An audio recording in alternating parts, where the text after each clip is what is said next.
To another video of the strength doctor channel. आज मैं एक छोटा सा वीडियो बना रहा हूँ एक स्पेसिफिक ट्रेनिंग रेजीम के बारे में। तो ये ट्रेनिंग रेजीम आपने काफ़ी कॉमनली जिम्स में देखा होगा कि लोग बैंड्स यूज़ करते हैं या एक स्पेशलाइज टाइप के वेलक्रो बैंड्स अपने आर्म्स के चारों तरफ बांधते हैं या अपने लेग्स के चारों तरफ अपर थाई पे बांधे हुए आपने देखा होगा, या काफ के ऊपर रेयरली आपने देखा होगा, बट काफ के ऊपर भी बांधते हुए लोगों को देखा गया होगा इस ट्रेनिंग को करते समय। तो काफ़ी ब्रो साइंस के हिसाब से जो इसका यूजेज होता है जिम्स में वो इस तरह से होता है कि लोग इसको सिर्फ अपने पंप फील करने के लिए पहनते हैं बैंड्स को। इसका नाम होता है ब्लड फ्लो रेस्ट्रिक्शन ट्रेनिंग या commonly called as BFR training. तो इस ट्रेनिंग का मतलब क्या होता है? अब इस ट्रेनिंग में आपने जैसे नाम से समझ लिया कि हम लोग ब्लड फ्लो को रिस्ट्रिक्ट कर रहे हैं किसी भी मसल ग्रुप पे या किसी भी मसल पर। अब अगर आप इसका प्रैक्टिकल यूजेज देखो तो प्रैक्टिकली आप इसको सिर्फ अपने आर्म ट्रेनिंग के लिए या लेग ट्रेनिंग के लिए यूज़ कर सकते हो। ऑब्वियसली बिकॉज यही लिम्स हैं जहाँ पर आप एक बैंड को बांध सकते हो या फिर उसका इफेक्ट ट्रेनिंग में अपने ला सकते हो या पंप फील कर सकते हो, रेस्ट्रिक्ट कर सकते हो यहाँ पे ब्लड फ्लो को। तो इसी के बारे में मैं बात कर रहा हूँ। तो मैं यहाँ पे एक इमेज शो करूंगा आपको एंड इस इमेज को देख के आप समझ गए होंगे कि मैं आगे क्या बताने वाला हूँ। तो अगर मैं बात करूँ तो ये एक ब्लड फ्लो रेस्ट्रिक्शन बैंड होता है, या आप इसके जगह पर कोई टॉर्निकेट भी बांध सकते हैं या इसकी जगह आप एक कोई भी वेलक्रो बैंड भी यूज़ कर सकते हैं ब्लड फ्लो को रिस्ट्रिक्ट करने के लिए। बट इसमें कितना टाइटनेस होना चाहिए, कितना आपको इसे यूज़ करना चाहिए और कितनी देर तक आप इसके साथ ट्रेन कर सकते हैं, ये जानना बहुत ज़रूरी है। और इसका यूजेज कहाँ पर होता है, जो कफ को या किसी भी टॉर्निकेट बैंड को या वेलक्रो बैंड को या रेस्ट्रिक्शन बैंड को लिम्ब के प्रॉक्सिमली उसको बांधा जाता है। अब इसका मतलब ये है कि अगर आप उसको अपने आर्म पे बांध रहे हैं तो आप अराउंड आर्मपिट रीजन के पास अपने जहाँ से आपका आर्म शुरू हो रहा है आप वहीं पर उस टॉर्निकेट बैंड को बांधेंगे या उस ब्लड फ्लो रिस्ट्रिक्शन बैंड को बांधेंगे। या अगर आप फोर आर्म्स को ट्रेन कर रहे हैं तो आप फोर आर्म्स के पास इस रीजन में अराउंड उसको बांध देंगे। या अगर आप लेग्स को ट्रेन कर रहे हैं तो अपने अपर थाई रीजन पे, या काफ्स को ट्रेन कर रहे हैं तो नी के जस्ट नीचे आप उसको बांधेंगे। तो बेसिकली क्या होता है इसमें इसका जो कॉन्सेप्ट ये है कि वो ब्लड फ्लो में आपका वीनस ब्लड को रिस्ट्रिक्ट करता है। तो बेसिकली आप क्या करते हो कि जब आप इस बैंड को बांधते हो आप एक सर्टेन टाइटनेस तक पहुंचते हो जिसमें कि आपका ब्लड फ्लो तो होता है, लेकिन आपका एट द सेम टाइम जो ब्लड वापस जाता है, दो टाइप का ब्लड सप्लाई होता है, आर्टीरियल और वीनस। हम लोग सिर्फ आर्टीरियल ब्लड सप्लाई अलाउ करते हैं, यानी ब्लड सिर्फ मसल में आने दिया जाता है, उसको वापस नहीं जाने दिया जाता। तो उस कॉन्सेप्ट ऑफ वीनस ब्लड को हम बेसिकली इसमें ब्लॉक करते हैं। तो ब्लॉक करने के लिए जब हम उसको टाइटनेस जो हमारी बैंड की होती है, इसमें बेसिकली क्या होता है कि जो आपका ब्लड का इनफ्लो है यानी कि आर्टीरियल ब्लड सप्लाई तो रहता है, लेकिन वीनस ब्लड सप्लाई यानी कि आउटफ्लो आपके मसल से ब्लड वापस नहीं जा पाता।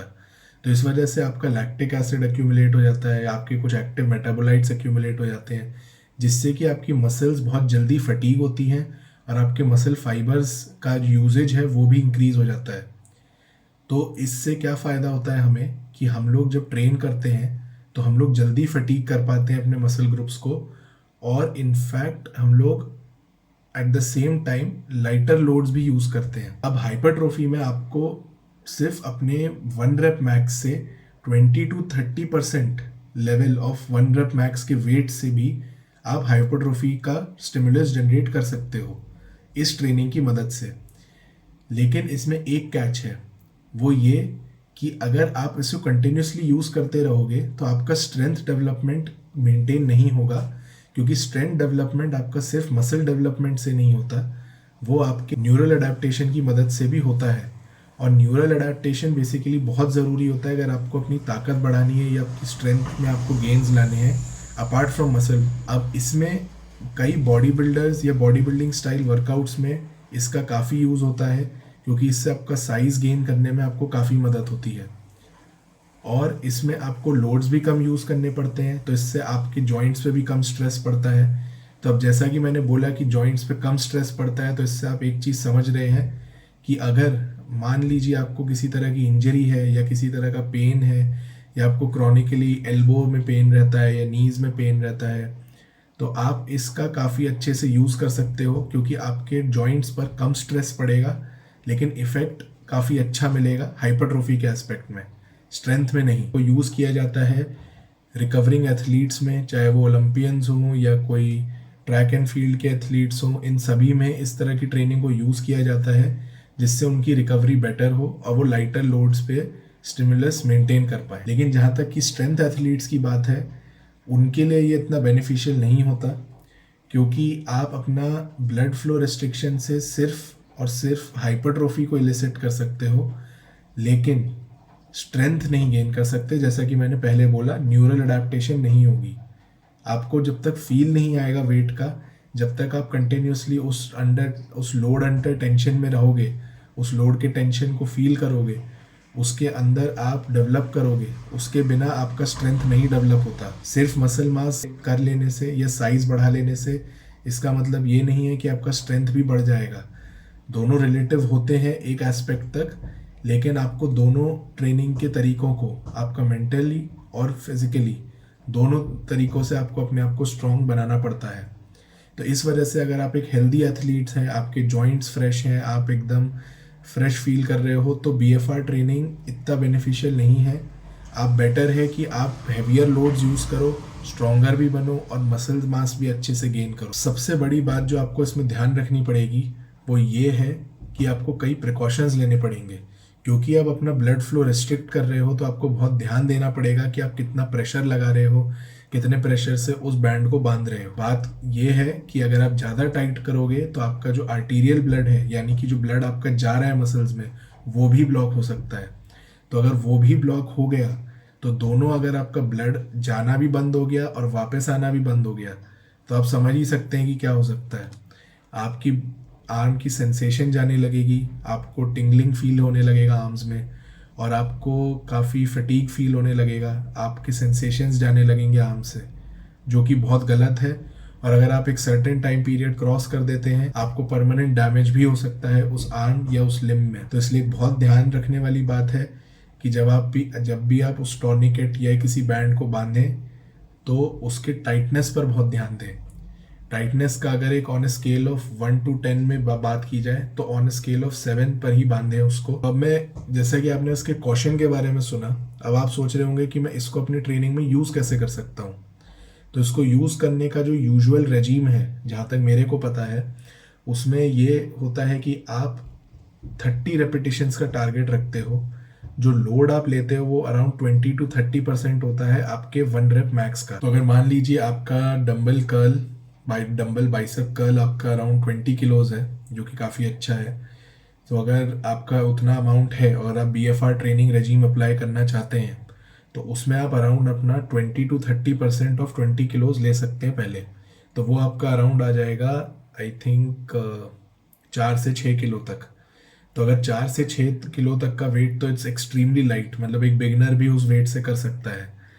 तो आपको वो वेट चूज़ करना है।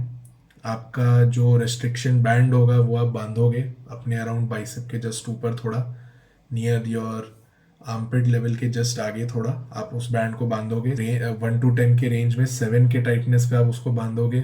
आप अपने वो चेक परफॉर्म करोगे कि आपको टिंगलिंग, नमनेस या सेंसेशन लॉस तो नहीं हो रहा आर्म में। नहीं हो रहा तो आप प्रोसीड कर सकते हो। और उसके बाद आपको 30 रेपिटेशंस का फर्स्ट सेट किया जाएगा। तो 30 रेपिटेशंस के फर्स्ट सेट के बाद आप अराउंड 15 सेकेंड्स तक का ब्रेक लोगे। 15 सेकेंड्स के ब्रेक के बाद आप एक और सेट करोगे, जो कि आप पुश करोगे अबाउट 15 to 20 रेप्स तक। और सेम वे में आप फिर से 15 सेकेंड्स का ब्रेक लोगे, फिर से आप अराउंड 20 रेप्स तक जाओगे, या 25 तक भी अगर आप जा सकते हो। और इस तरह से आप 3 से 4 सेट्स करोगे depending upon your level of training. Through out दो सेट्स आपका जो बैंड है वो आपको नहीं उतारना है, इसीलिए हम लोग छोटे छोटे ब्रेक्स ले रहे हैं। आप इसको लेग एक्सटेंशन में भी यूज़ कर सकते हो, लेग कर्ल में भी यूज़ कर सकते हो, काफ रेजेस में भी कर सकते हो, बाइसेप कर्ल में कर सकते हो, ट्राइसेप एक्सटेंशन में कर सकते हो। जितने एक्सरसाइजेज आप सब में इसको अपने जो लिम्स के, जो आपके आर्म्स और लेग्स के एक्सरसाइजेज हैं, उसमें आप उसको बहुत इफेक्टिवली यूज़ कर सकते हो। ये था मेरा छोटा सा video blood flow restriction training के बारे में। अगर आपको वीडियो पसंद आया तो ज़रूर लाइक कीजिए, आपको कोई डाउट्स हो तो उसको कमेंट कीजिए, और आपको चैनल का ओवरऑल कंटेंट पसंद आ रहा हो और भी वीडियोज़ आप देख सकते हैं तो आप ज़रूर सब्सक्राइब कीजिए। मैं रेगुलरली वीडियोस पोस्ट करता रहता हूँ कोई ना कोई। और आपको अगर कोई स्पेसिफिक टॉपिक पर वीडियो चाहिए रिलेटेड टू स्ट्रेंथ, मेडिसिन, या कोई भी ऐसा फिटनेस रिलेटेड टॉपिक जिस पे आप अपने कुछ डाउट्स रखते हैं, तो आप उसको प्लीज़ कमेंट कीजिए। मैं उसके बारे में रिसर्च करके एक प्रॉपर वीडियो बनाने की कोशिश करूँगा और आपके लिए अच्छे से अच्छा कंटेंट लाने की भी कोशिश करूँगा। आप जैसा कि यहाँ देख सकते हैं, एक छोटा सा मेरे चैनल का सिंबल होगा द स्ट्रेंथ डॉक्टर का, आप उस पर भी क्लिक करके सब्सक्राइब कर सकते हैं। तो stay tune and keep watching the strength doctor.